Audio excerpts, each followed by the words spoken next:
Daddy. We're back. So we just finished Divine Mercy Sunday. Yep. Praise be to God. Big week of Easter. Dan was cleansed again. I was, in many ways. In many ways. He had a beautiful experience at Mass. Yeah. I put a video out actually, just briefly saying about it. So we'll get into it a bit. What video? Into the video? Later.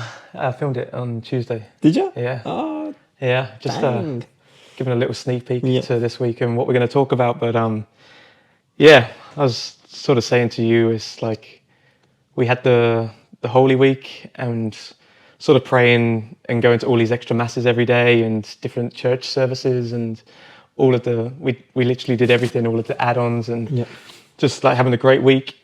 And then the following week was just felt tired, fatigued, and prayer life dipped, and something's being like, just rest today. You can pray tomorrow. It's okay.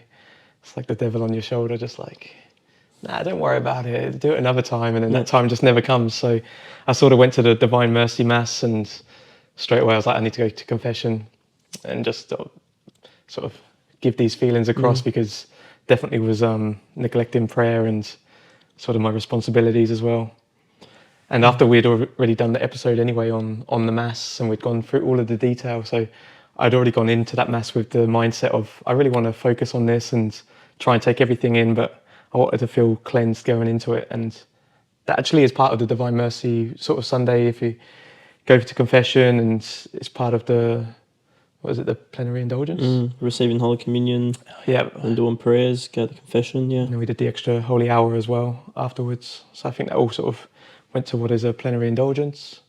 And then the Mass happened, and like I said, I tried to focus on every specific part and everything we spoke about in the week previous. So if you haven't watched the episode yet, go back and watch it, because there's some good viewing there, I think. And not to big us up or anything, but it was just good to section it all off and be like, okay, this is what happens here, and this is why, and this is what it symbolizes. And honestly, the Mass felt like it was 20 minutes long. It went by so quickly, and I was like, but I just had these feelings. I was going cold at points, and I was getting a bit teary at points. And then it got to the offertory part, and we'll talk about it in a bit properly, but I sort of offered up something I've been sort of praying on and struggling with, and the answer I got back maybe wasn't, I actually heard a voice within me sort of give me a question back, and it was sort of like, what if this isn't in my will? Like, as if, would you still be receptive to me, and what would that change in your life right now if maybe you weren't going to get what you wanted? And I think that's kind of why we're doing this chat today now. We're going to strip it all back, and we're going to just have a chat and just about things that have happened, what's happened so far in the 6 weeks we've been doing this podcast, and what's happening. Yeah, and what's going to happen. What's even just like what we go through as like Catholics, and I think like the way our mind works and how we view the world, and the day-to-day battles, and how to maintain the faith and pray for it, like during these periods of trials. Yeah. And I think like when you called me and you asked me about it, like that was really moving for me, because like we've got a similar cross, right? And I guess hearing that, it kind of hearing what you told me, it kind of made me think, oh geez, like we always tend to think, oh, like it's what I want. Like I want this, I want that, but we never really stop to consider, well, what if that's not in God's plan for our life? Yeah. And like nothing's promised to us, and like God is a good, loving, just, merciful, kind God who gives so much, and sometimes we feel entitled. Yeah, and we're so tunnel visioned. We're so tunnel visioned. Certain things in life you just assume you're going to get, and assume your path is going to be the right one, but like we know nothing. Like we're just going by day to day, and in this sort of simulation of what we think we're creating, but like God's planned it all out for us already. And I remember like even I think it like answers the big question of like surrender, like surrendering everything over to God and giving it to God. And I think for me that gives me like so much consolation, which is like nothing I have is from my own doing. Everything I have is from God, and obviously like He leads me in that direction, and I act on it. However, like even recently, like I was really quiet with work, and I was like, you know what, like I was a bit stressed. I was like, you know, like why am I stressing? I just said a prayer. I'm like, Lord, you know, if it be Your will, let it be done that, you know, work comes in. I need money to support, pay my mortgage, support our life and whatnot. And then like in that same day, two like big jobs just randomly came I was with through. you. You got the phone call. Yeah, I got the phone call. Yeah. I was like, yes. It's like, oh, thank you, Jesus. And it's that thing of like, yeah. So often it's like you feel like you have to do everything on your own and by yourself. But God, like, yeah, I don't like. It's crazy because like sometimes you feel like God is just this like, just you ask, like give me, just course, ask. And so often we're asking, but we're not listening. No. We're not hearing. Do you feel the same sometimes? Yeah, and that's like, why I struggled with prayer for a long time, because I felt like my prayer life was just transactional. It was, God, I need this, and can You do this, and can You help me with this, and can You help Maria for this, and can You help my godparents for this? Or like it was just like everything I was asking was, can You do this for me? But like none of it was like, what do you need of me? Or like, or just praying on something and just listening and waiting. Or like, what can I do for You? Yeah. And that comes down to that question of like, well, what does God want for my life? Not what I want for my own, but God, what is it You want for me? And I think that's kind of that's what you were asking in that offertory, right? You know, like that's crazy. But you heard like I was like, man, I was like, this guy's been in it like 4 weeks and he hears a voice. I hear nothing. I'm like, it's getting super graces. What's going on? It's a joke. But yeah, honestly, like I think I was so moved by what you said, because even for me, like from what you told me, I was like, man, that really like just made me relax. Just made me feel like, God's like, and I said this on the phone to you, like God is so intimately involved in your life and in all our lives, but we never really stop to listen or to see, because we're so busy like seeking and asking. That we never really get there, you know. Yeah, that's definitely I think why I found comfort in it as well. But yeah, we'll touch on that a bit. I think we'll go back and we'll talk about the first sort of 6 weeks we've had. Let's go. Bang. We've had 6 episodes so far. We're now on episode 7, and what a journey so far. It's been good. It's been good rushing around trying to leaving work early, or you know, driving home. And look at us both in our work clothes right now. I know. I come from the gym. You come from being on your knees. I've got sore knees, man. But yeah, I guess it's been fun so far. We've had some good feedback as well. And one recently, a family member said which was really beautiful, which was you know, I feel like you guys are really speaking to me in this podcast and you know, helping me to understand certain things, which has been good. Because sometimes like we're talking and we're like, man, I wonder if this is actually like, you know, like is there any fruit in this? But we're seeing the fruit. Yeah. So thanks be to God for that, because it takes time to prepare, and also like you putting yourself out there in front of a camera and I know. and but talking. How much more relaxed do you feel from like week 1 to now? Oh my goodness me! Like week 1, I was like, do not say the wrong thing. Yeah. And I feel like I've said so. Looking back over the videos, I was like, oh yeah, I was like, oh, I said something wrong there, and you're hypercritical, but then you're like, man, like that's what happens, you know. Yeah, especially for me, because like behind the scenes, I'll edit the videos and get them ready. So the amount of times I'm rewatching it and I'm like, I hate that I said that bit, but like I have to keep listening to it because I'm editing it, and then I'm adding the captions, and then I'm seeing that I said it again. And I'm like, oh. Like, so Dan does all the editing of all the videos and all the promo stuff, and I just sit back and do absolutely nothing because he's the best. And I guess that's the problem, mate. You become so hypercritical of yourself. So I actually get like a first cut. I just watched the whole thing. I'm like, bro, that was mad. Like that was good. I could have said this, and you're like, probably thinking, damn, Daniel, you said these 4 things that I've listened to 400 times and it makes me sick, but I'm not going to tell you because I'm kind to you. Even Maria in the background, she wants to listen to it firsthand, but if I'm like focusing on one section, I keep editing it and then like listen to it again. She's like, I've heard this bit so many times. She's like sick of it by the time. Or like I'll say to my wife, I'll say like, hey, watch this, and we'll watch like a section. She'll be like, you know, I've probably heard you say that sentence like 400 times to this many different people. And I was like, have I? She's like, yes. I was like, come listen. She's like, well, I feel like I listen to it all the time. She's like, I like it. She's like, but, you know, she's like, it's not really that new to me. And I was like, oh, maybe I'm just lousy, you know? I'm like, but then again, like most people haven't, obviously. She's my wife. We talk about it all the time. Of course, yeah. For everyone else, it's still their first-hand experience. Yeah. But we've gone through the mass, we've gone through like your testimony, we've gone through what the podcast was going to be about, we've gone through Holy Week, what's going on in the world. Yeah. I feel like we've had a good brief start. So it's sort of like trying to, because we're talking to quite a mixture of people in the audience. We're talking to maybe people with no faith at all, secular or atheist or agnostic. And then obviously we've got Catholic friends from the church maybe watching it. But then we've maybe got Protestant friends or friends of another religion. So it's not difficult trying to cover each part, but it's like, say if we're trying to spread the word to people not aware of it, then it's hard to give too much theology and go into real depth of the faith because it might put them off. Like I always say, I wouldn't have listened to it 2 years ago. Like it just wouldn't have been something I'd have clicked on YouTube. So it's like trying to cater to them a bit, but then the already Catholics, giving them enough information that like maybe could help them in the future, and just cover all bases. But from the different people we've spoken to, they've sort of come back with, and at the end of the day, like our mission was to, even if we could just help one person, then that would be enough for this podcast. So we're not going into it with expectations of, why haven't we hit 1,000 subscribers yet, and why is no one commenting on the video, or like why don't we have over 100 views or whatever.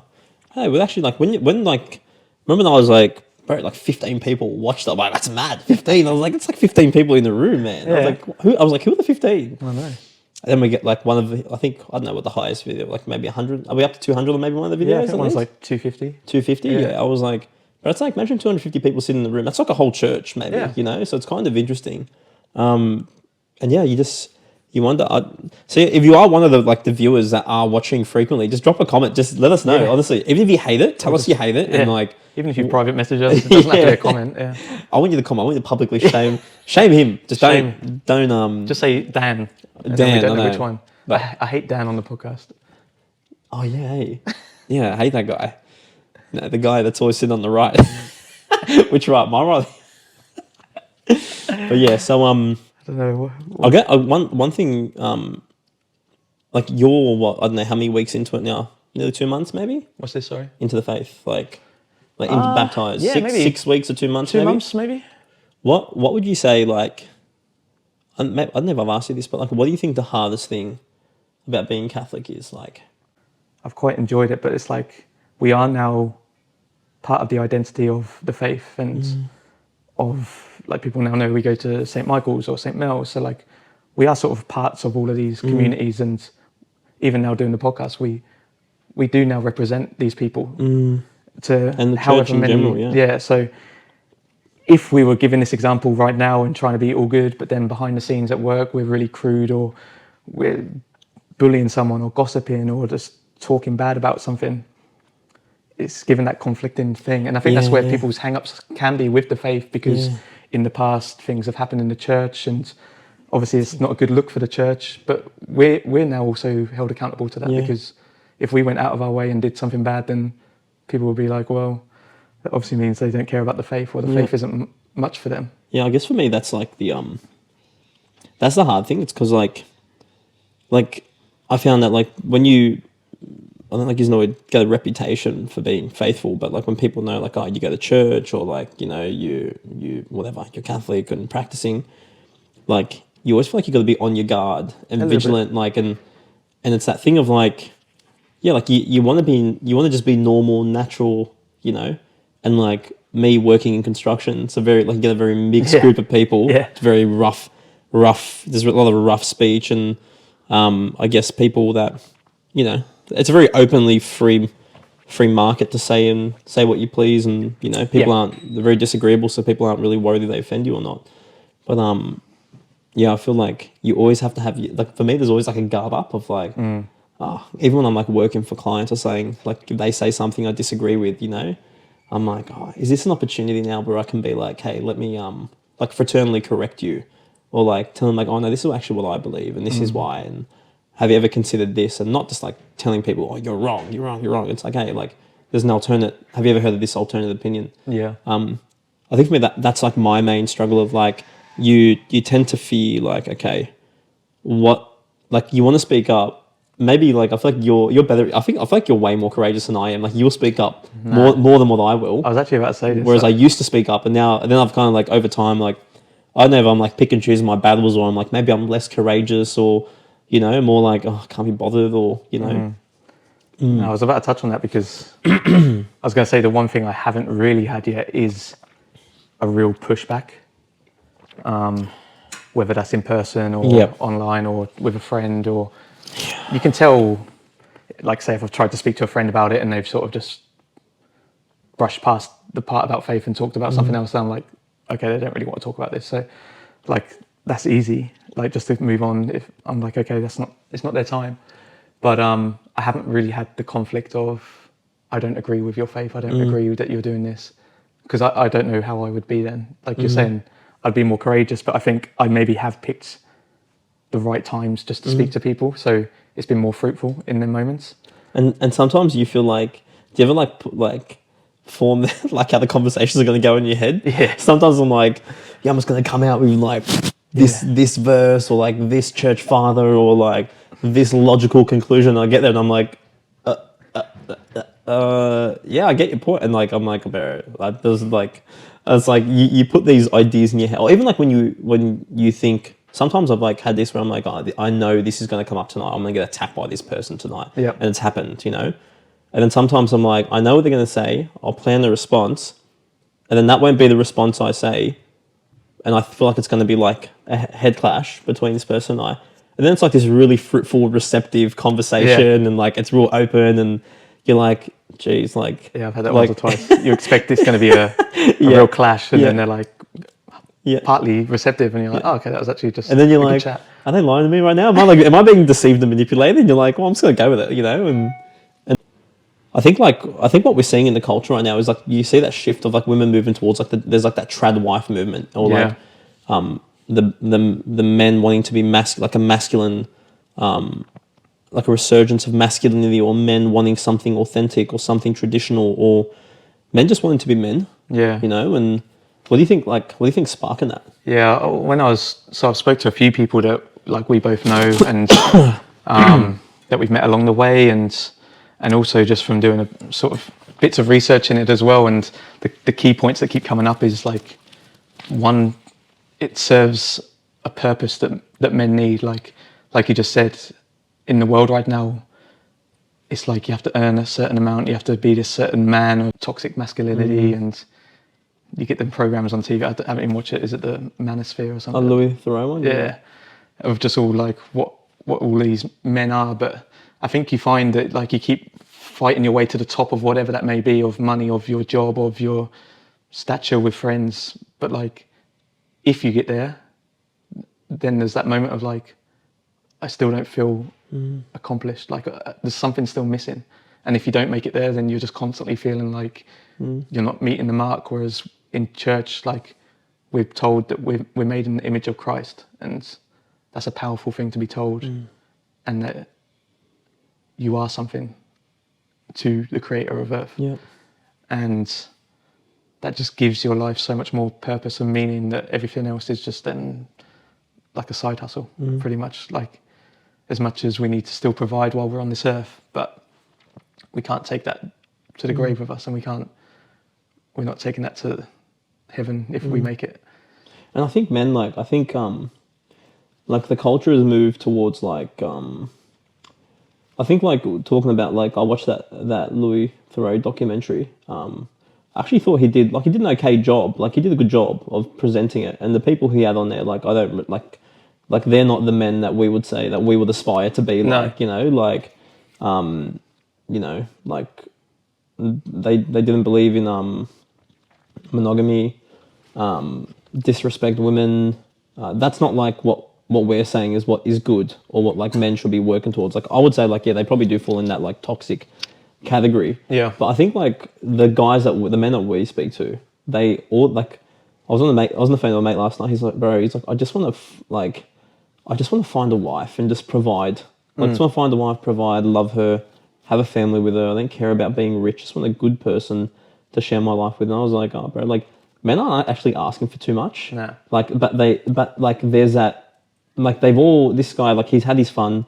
he's lived a, you know, I'm not saying not, he doesn't live a bad life, but like he's kind of lived the life of the culture where most people feel like, you know, they have to live, or kind of where they sit. And I feel like they've all been fed a lie, you know. I think for me, like when I was 18 and I kind of came into the faith and I saw like young families, young women getting married early, young men assuming the obligations of marriage at like 21, and then like having a kid by like 22, and now they've got like three, and now, you know, like, and now they're probably like similar to my age. And I was like, oh, that's the purpose. That's it. Like there's no use like waiting, you know, waiting to, you know, like get the right job or buy the perfect house or whatever. Like they started early, and then like God's bless them as they've moved forward in their life.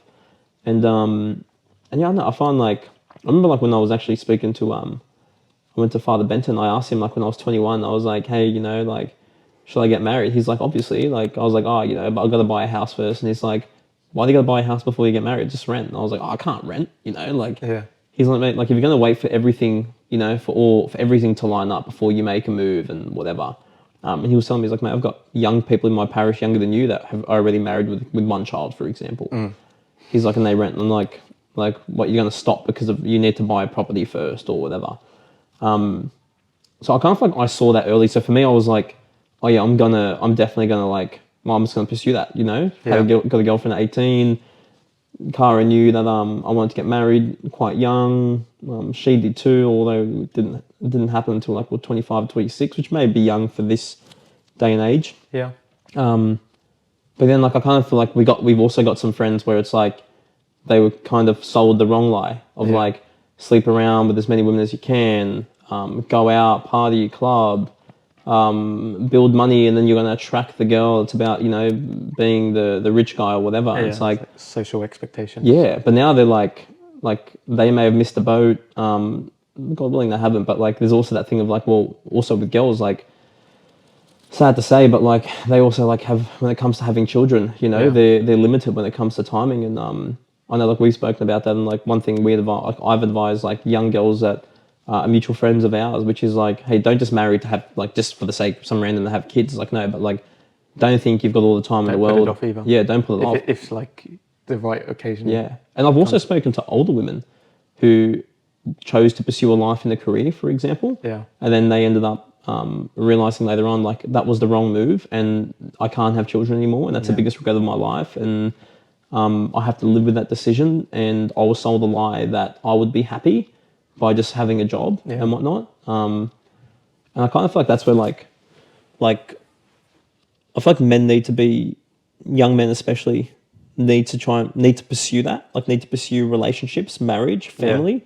And young women have to be receptive to it too. But like, I don't know, like what I'm seeing is like the young guys like you, like I've met a lot of young people through the gym, like your mates and that, and talking, they're like, man, like 19, want to get married, want to have kids. And for me, I'm not like, I remember being that age, and I was like, yeah, like I love that. That's mad. And yeah, I just feel like I wonder why. And it's like there's nothing left. There's nothing. The culture, they were sold a lie. Yeah. I don't know if the right term is like now they've been red pilled. Is that the right term? Into like, you know, the faith. I don't know, but I feel like it's also just being allowed to be spoken about. I don't know if allowed, but people are even more curious about it. But we're even seeing like the main sort of podcasters and the main people of news are now starting to bring it up. They're not all necessarily even converted to Christianity or Catholicism yet, but your Tucker Carlsons, your Joe Rogans, your... Even Stephen Bartlett's talking about it, Stephen you know? Bartlett, yeah. Pursuing the truth. And Jordan Peterson, like he's a huge one as well. But like all these people, they're so intelligent and they've done the research and they've done everything to try and either disprove it if they were in a atheist mindset, or... But they're bringing on the guests now and they're way more curious. And like your Jordan Petersons, you feel like they pretty much are converted, but they don't want to put a label on themselves. You mentioned Bruno Mars to me earlier, right? So he's just started his new world tour, and the opening scene, like his new song anyway, Risk It All, is in the Catholic Church, and he's like the marriage with whoever the actress is in the film. So that already brought a bit of highlighting towards the faith. But then his tour at the moment, the opening, as the curtains are coming up, is him just on his knees in the church pews, just saying, Lord, I'm praying so that everyone in this audience tonight stays protected, can help protect my band. And and enable us to give this audience a show they'll never forget. And sort of then it's like in the name of the Father, the Son, and the Holy Spirit, and, and then the concert starts. But I think he's about to go on a world tour. The amount of thousands and thousands and millions of people probably that are going to go to this tour, and all of them are going to be exposed to that prayer at the start to Christ. And you were saying about Justin Bieber, multiple times now he's sort of stopped his gig halfway through and given a moment either of prayer, of worship, or just sort of sung a church song. Yeah, I feel like even, I mentioned earlier, like the big shift to Catholicism, like you'll see those like Shia LaBeouf, Catholic, Candace Owens, Catholic, I think Rob Schneider, it's Rob Schneider, Catholic. Yeah. What's the guy from Paul Bart Mall Cop? Yeah. What's his name? Kevin James? Yeah, something like that, yeah. Catholic, and like traditional at mass, Catholic, NFL stars, Catholic. Mate, like the list it doesn't stop. I think what people are finding is like, people want something like long-lasting, something ancient, something traditional. And I think what the Catholic faith is, like a lot of people don't know. People think like we've got some weird practices and whatever. Well, that's from what I've had conversation with people about. But like the whole idea is like developing, like overcoming vice like overcoming your bad habits, your sins, to come out a virtuous person and to live in that despite the suffering of life, and knowing that like we're not living just for ourselves, we're living for God, but like we're living for others as well. And I think there's a real peace. I don't know, like like for me, the Catholic faith, the reason why it's so important is like, man, we've got the sacraments, you know, like outward signs that God gave us, used to give us grace, you know, and like for me, like confession is just a big one. Like, like you can kind of look at like a spiritual report card, you know what I mean? Like you look at every week or every day, we're supposed to examine ourselves and be like, what did I do wrong today? Yeah. Like, and I think that's why men are so attracted to it, because like men they've been sold the lie of like life is about pleasure, you know, porn, masturbation, sex. It's about you know what's that thing people say? What's your body count or something? Like girls and guys, I don't know, do guys do whatever they say? I don't know. Like that stuff, and it's like they're like, I don't know, like the guys that we speak to, like they hate that. Like they like maybe when they were younger, they were like, yeah, this is mad, I slept with this guy, but now they're like, it's empty. It does nothing for me. I feel worse afterwards. I feel guilty. I feel bad for the girl because they're always the one that gets hurt. And I just want something longer lasting. And like we both have a mate that recently went to confession for the first time in like 11 years. Praise be to God.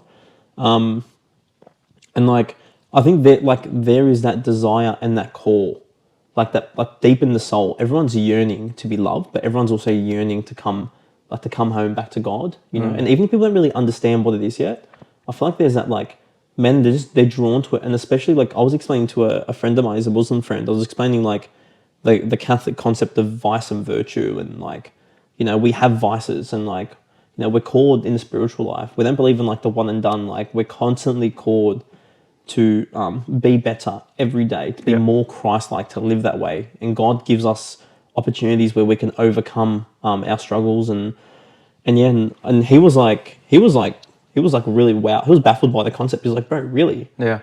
And then again, speaking to a Protestant friend of mine, when I was saying like, oh yeah, like the vice of lust can be overcome, he was like, oh no. He was like, no. I was like, yeah. I was like, you know, like the Bible tells us nothing unclean can enter the kingdom of heaven. Like you have to be really, and that's where like for Catholics, purgatory, we'll get into that another time, but essentially it's where you're purged, where you're purified from your attachment to sin. So for example, if someone dies in a state of grace but is not perfectly purified on earth, they will go and kind of get cleaned up before they enter into heaven, because as the Bible tells us, nothing unclean will enter the kingdom of heaven. And the church teaches, as in the scriptures, it's purification through fire in a sense. But like when I explained that to him, he was like, I think he was more like, oh, what do you mean? Like I was taught, oh no, that's just a part of our life. We're like, we got to deal with. Yeah, we're sinners. We're one and done. I was like, no, like you can't be a slave to sin. No, like that's not true freedom. Like to love Christ, you have to be like free from your sins. Not to say you won't get tempted or you won't have an inclination. Yeah. Like for example, lust. Like the sexual desire is a good thing. It's a good created by God. Sex is not evil. But if you pervert sex or you pervert the desire, and we're in an age now where it is probably to the maximum. Oh man, you've got like perversion, what, like OnlyFans and like Yeah. We've said like you But go like well, that's why I even- got rid of Instagram. You Like can't even get on Instagram. you scroll through Instagram and And that's obviously why everyone you see is sort of age limits on it now, because if you've been exposed to that from whatever, Yeah. 10 years old or however old, but even for us at 20s and 30s, like you get exposed to certain images all day, every day, your mindset just constantly goes to like when you see these people again, or if you in a place, a gym or a night at club or somewhere, you're just picturing females in that way because Yeah. that's just your brain's pretty much been tuned to think that way.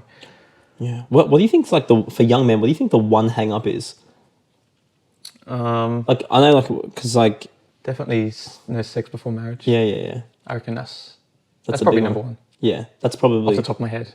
It's Yeah. definitely one of the more, yeah. And I think where Harder that comes from, like, again, like, man, we've got so many friends and we have so many conversations. Like, a good group of guy mates, man. Like, I remember when, I remember like when I first kind of came into the soccer team, for example, and the word got out there I was Catholic and whatever, and someone says, "Oh, do you masturbate?" I'm like, "Oh no." They're like, "What? Like, how can you like?" Nah. I was like, "Oh yeah, like and like we believe it's a sin, but also like why would you want it? It's an end in itself. Like you need to develop that virtue. You need to be able to temper like your sexual desires, like especially like but when you're married, that goes away. It's like no, it's like temptations still come in when you're married, like, and it's not something you want to bring into your marriage. I remember like speaking to guys about that, and they were like, like why is it a bad thing? And you'd go through it. They're like, you know what, bro? Like, I've actually never heard that. Yeah. And I was taught it was normal, it was healthy, porn was healthy, porn was normal. Yeah. And then again, I have conversations with married men, especially like in construction, older married men, who have beautiful wives but don't even want to have sex with them because they have addiction.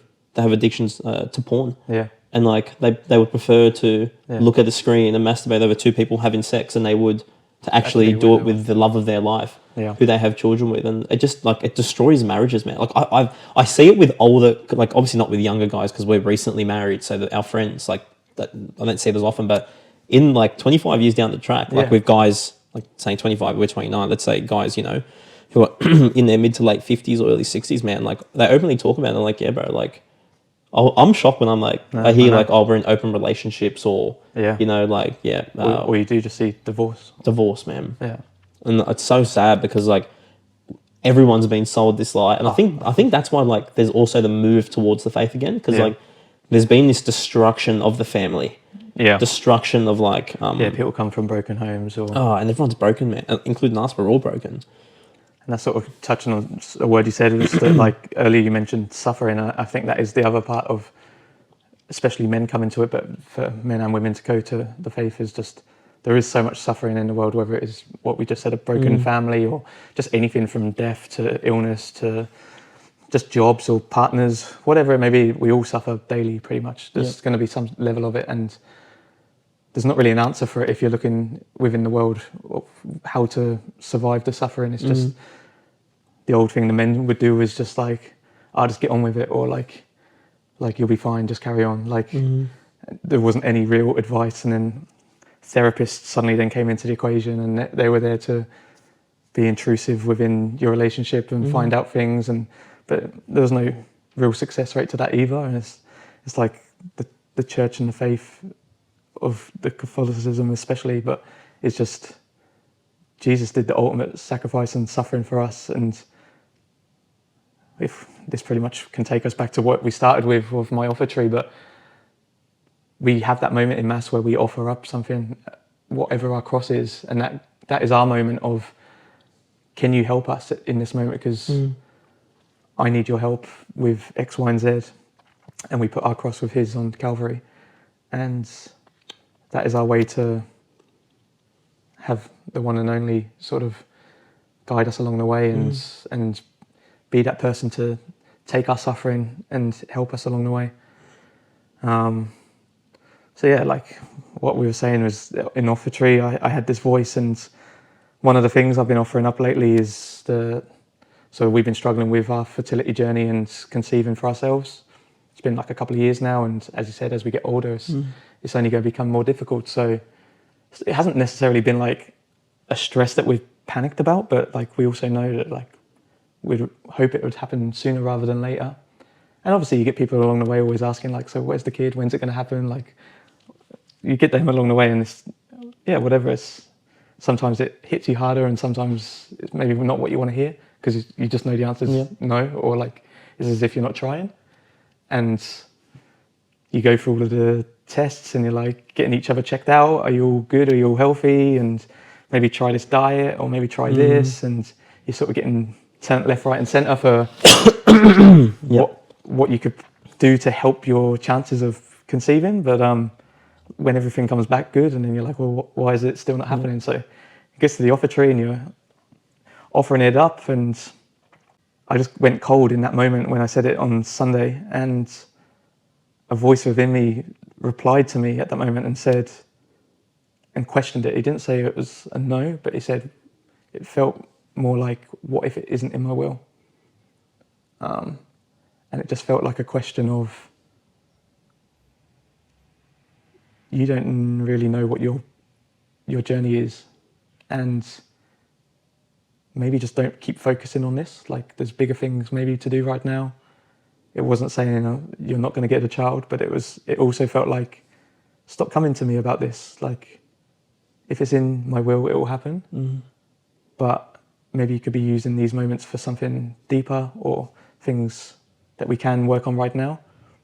That felt like one side of it, but the other side also felt like, look, you're doing great right now. You're spreading the word. But like, what if it wasn't in my will that you're going to have a child? This is something that you thought about your whole life, that you're probably, everyone expects that they have if you want a kid, that you're growing up and you're going to bring a kid into this world and it's going to look like you and you're going to shape it into everything you want it to be. But what if that wasn't going to happen for you? Would you still spread my word in the same happiness that you are right now? Would you still be positive about the faith? Would you doubt me anymore? And then like thinking about it, it sort of then goes back to sort of the Holy Week we spoke about with Gethsemane, and Jesus even in that moment in Gethsemane was like, can you let this cup pass from me? And not my will, but thy will be done. Yeah. And it kind of felt like that as well. Of we have these moments of trials and suffering, and it's sort of like, how are you going to react to it, and what is it going to change about your life? But the weirdest part was that I wasn't scared about it either. Although it's something I want more than anything. Yep. I just went cold and a bit teary, but like it was like, I felt the voice and it felt assuring. And it just felt like, this might not be your journey, but you're still going to be okay. Like, so it was the weirdest feeling. So I just remembered like telling Maria at the end of the session, because we were then going to go straight into the Holy Mass for an hour as well. I was like, look, I just had this feeling, and like, maybe you can think on it as well right now. So it probably wasn't like the easiest thing to quickly hear within like a minute before we're about to go straight back in, and then like be in silence again for an hour. But I was like, I kind of want to tell you how I'm feeling right now. I could just wait until after, but I'm just going to tell you now. Go, take it into Holy Hour. And then we're just like sat next to each other for like an hour praying. Like that's beautiful, like, though, man. It felt like the right thing to do. But then as we started praying in silence again, I was like, oh, I've just dropped the bomb on her. And then the whole Holy Hour, you're worrying about, oh, jeez, I just upset her, you know?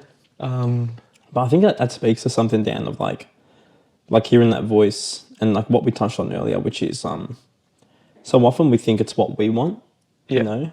And like that's where like the stress can come on. Like you said, you're trying to do all these things, and then really it's like, well, it's how much easier just to be like, you know what, God, like just take it.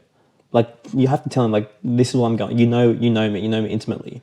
Like every hair on your head I've numbered, right? Yeah. Like, but like just how much more of a sigh of relief is it when you hear that voice and it's like, you know what, like I need to stop worrying and need to just let God use me as a vessel, and like realizing like children are a gift from God. We don't have a right to them, right? They're created by him and thought into existence by him from nothing, and they're unique. But also it's like, what if God is calling you to something higher than that, you know? and it comes down like there's that natural human desire we all have Yeah. to want to be, fathers and mothers. But what if that wasn't God's plan for your life, right? Yeah. And like, what if there's a kid out there that needs to be adopted, and like that was the first thing that came to my mind at the time. I was like, look, maybe my journey was to find someone like that and help someone out that's in trouble themselves. Like maybe that could be it, or it could be something on the complete flip side that in 10 years time I'll be like, oh, that's what they that's meant. why, Like, that's why. so who knows right now? It's too Oh, you're fresh like, to think that's about. why I was traveling the world in the Greater Stage podcast. Yeah, and exactly. Yeah, talking to it just wasn't going to be the right time because this is about to blow up, and we're going to have no time for kids right now. just hold on, and then he's going to put you in like a beautiful Latin choir and like traveling the world doing the best of the masses and the best cathedrals and Yeah. I get it, man. Now then, That's beautiful, man. I phoned you that night and we spoke about it, and I think the thing is as well is it was kind of like, I guess it's fine to like go and do checks and stuff that you're all healthy in that, and if you find anything along the way, then that's a good reason to have done the checks, because maybe there could have been an illness or something wrong, but both of our checks did come back fine. And what's the point then of stressing every week and going for further checks and trying out these different maybe recommendations of diets and things, because at the end of the day we truly believe that if it's in God's will, then it will happen. So we need to kind of put that trust in God's will rather than trying to be our own God and doing X, Y, and Z. And can I do this test? And then maybe I can do this test, or like, I don't want to delve into it, but we could do IVF and we could do all of these things to maybe enhance our chances. But like, that maybe isn't the bigger picture. So like, one, we both know that we're healthy, and that's enough for now. And then we just go on as normal, keep trying, but like maybe not stressing daily of doing ovulation tests and checking our temperatures every day and all of these things along the way that maybe are just building up stress without even realizing. Like we keep telling ourselves we're not stressed about it, but there's always days where like I'm ovulating, come home. Yeah, I'm ovulating, come home, and then 2 weeks later, I got my period today. Yeah. And it's like that day of like, I thought this was going to be the month. Yeah. So it's kind of like, take all of them expectations away. Be natural.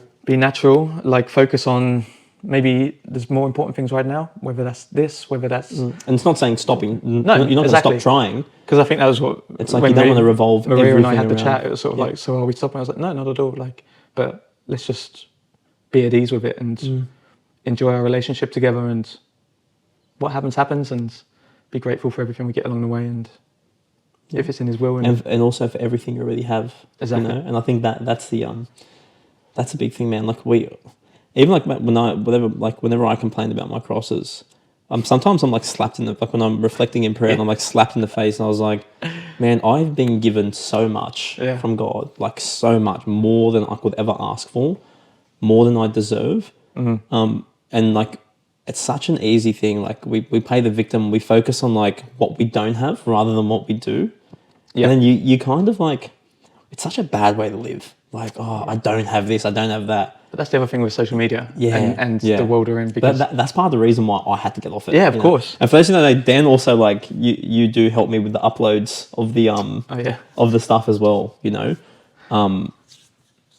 so like, I don't know, I just find like being off it and like tempering, and that's also like a virtue, like practicing the virtue of temperance, like moderation in goods. And like I was speaking to a friend last night again, and they were saying like how their social media is just tailored towards the one thing that they want but they can't have.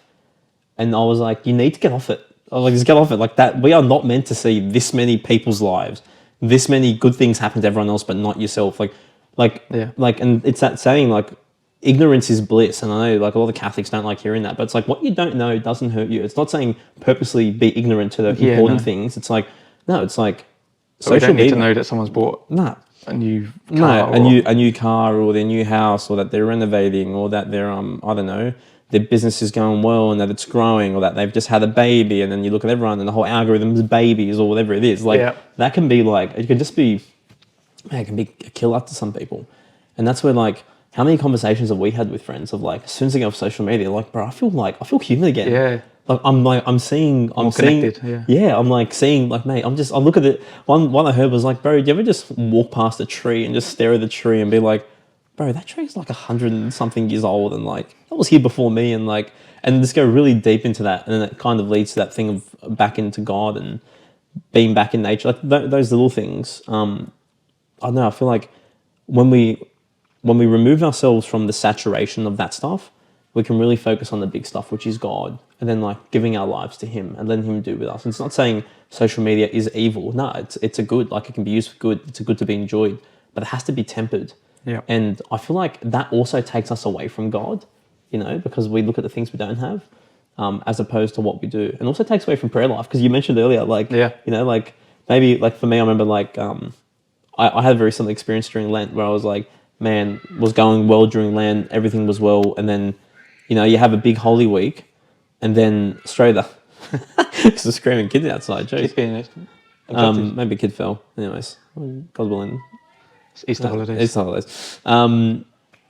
So yeah, so like it's like you have all these, like you have a good week, and then you kind of go back into the thing. Like for me, I gave up social media for a portion. Didn't even, like, barely went in it, and then like I spent like 3 hours doom scrolling post Lent, and I'm like, bro, I've neglected prayer. I don't want to pray. I'm kind of like, a bit, oh jeez, this is really difficult. Yeah. And it's kind of like, man, like there's a reason the church gives us Lent. It's kind of like to realize the things you don't need, and my life is better without them. Yeah. Not to go back to them and then like, boom, full swing. Like, yeah, you're going back, and I know.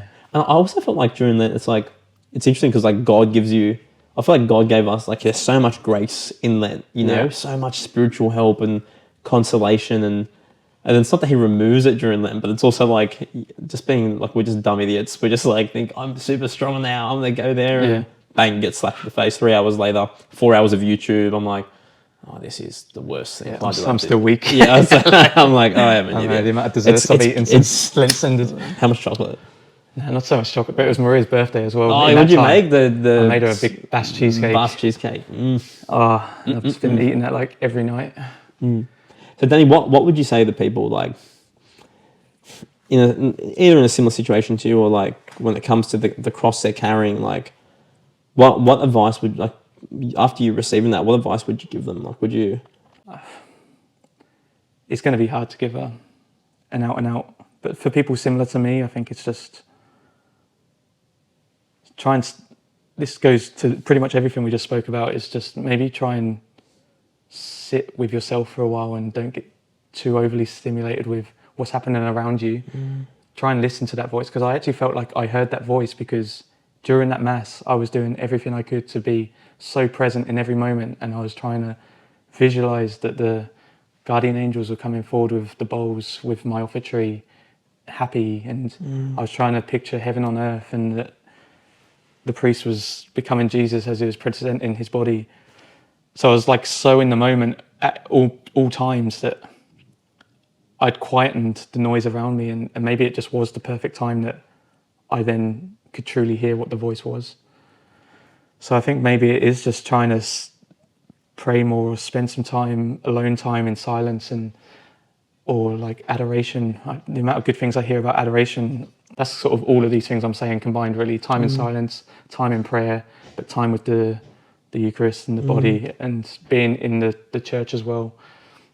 I think that is the perfect moment to ask them questions, and maybe to potentially hear an answer back. Listen. I think, adoration probably is the answer.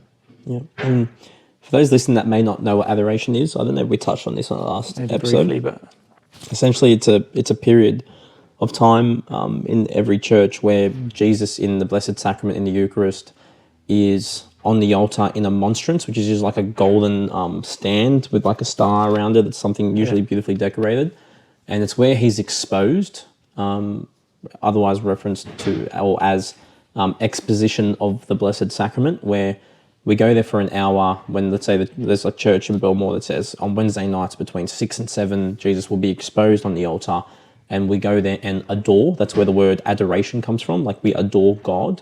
And I found like the times where I'm most connected to God, like you said, like has been during adoration to Christ. And and just speaking to him and sitting in silence. And there's something, I've heard this same story with people, like there's this grace that comes over you. It's like it's radiating from the monstrance, from Christ in the Blessed Sacrament.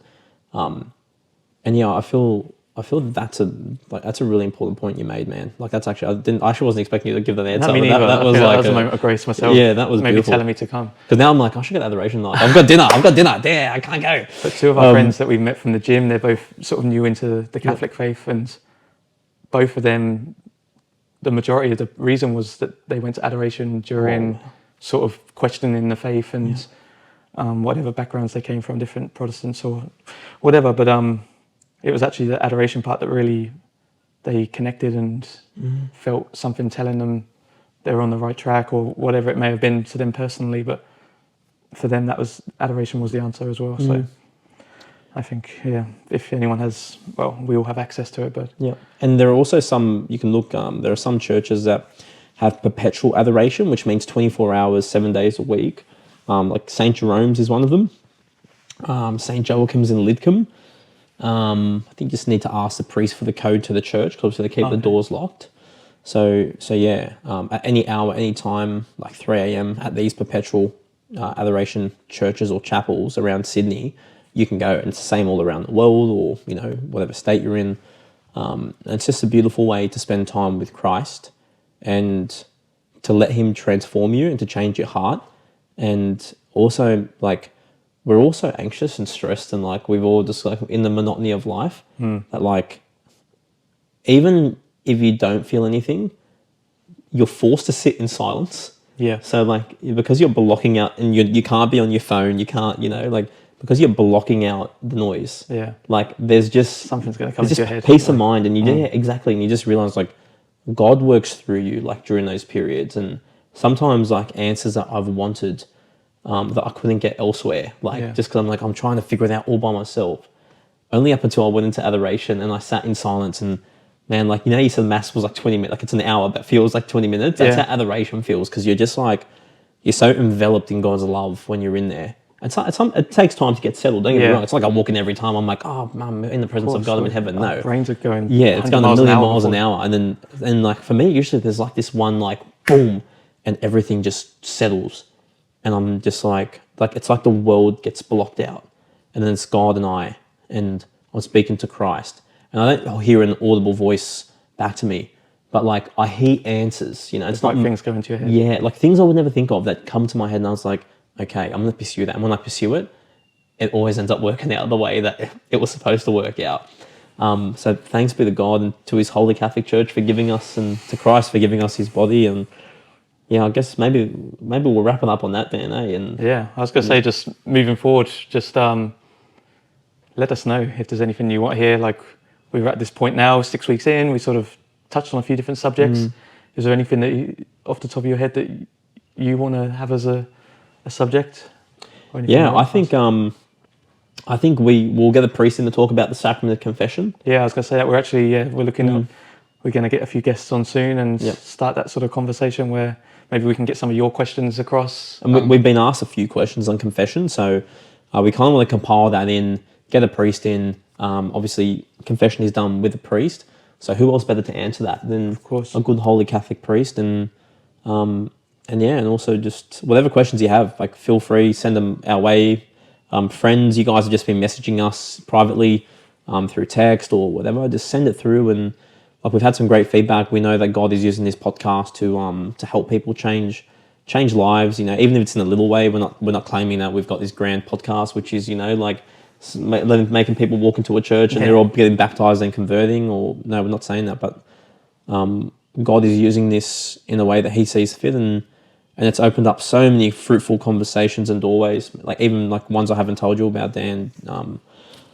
Just like some women approaching me about certain things that they've gone through in life and that they've experienced, and them seeking help, and it's just been just things you never thought, and like things that they never would have been able to say unless they felt comfortable. And I've had that at the gym as well. Yeah. Just conversations that, it's kind of like the barrier of trust is already like been softened, so like they just feel at ease to talk to me about things. But like I've had some really deep conversations with people.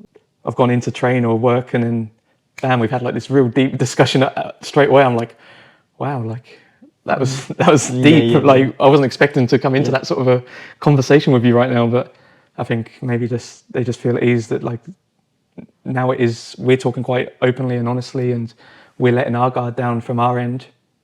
So maybe them hearing it from their end, it's like they then naturally feel they can come to us and express themselves as well. So it has been beautiful, the conversations I've already had, and yeah, if it continues, then God bless. Praise be to God. All right, guys. This is episode 7 of the Greater Stage podcast. And if you have made it this far, subscribe. Every subscriber would really help. And Drop some hate comments. If you want, you can do that. Say who your favourite Dan is below. That's it. And make sure it's Skinny Dan. And if you think it's going to help anyone, then please share it to them as well. Wherever this can get shared to and whoever it can be shared to.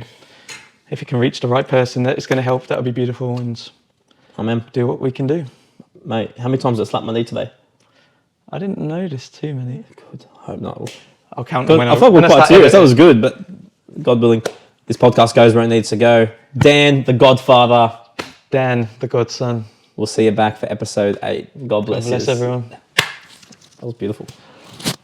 That was good. Look at Fat Dan on the couch, not moving.